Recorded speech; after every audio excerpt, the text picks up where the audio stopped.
Les cours des comptes sont une sorte, j'allais dire, de tiers de confiance.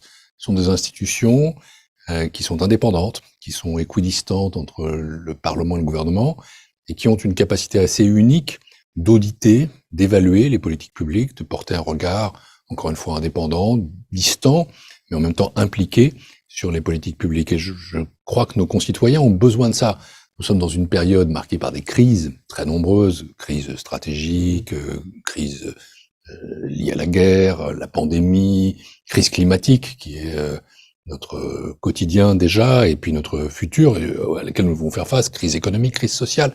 Dans ce contexte-là, on dépense beaucoup d'argent, on met en œuvre des politiques publiques ambitieuses, et il faut des institutions indépendantes qui soient capables de dire si on dépense bien.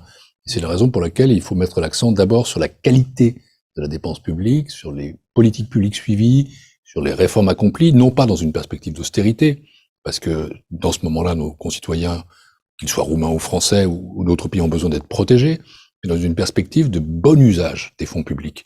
Le citoyen, c'est aussi celui qui paye des impôts. Il a besoin de savoir que ses impôts sont bien dépensés.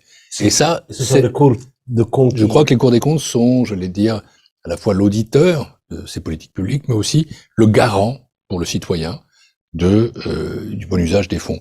La Cour des comptes française, en tout cas, qui est une des plus anciennes, puisqu'elle a été créée par Napoléon en 1807, elle a une mission constitutionnelle qui est celle d'informer le citoyen. Et je veille à ça, transparence, publicité, aussi maintenant consultation du citoyen dans les thèmes que nous choisissons, pour que, au final, ce soit le citoyen qui soit le bénéficiaire ultime et des politiques publiques et de notre travail.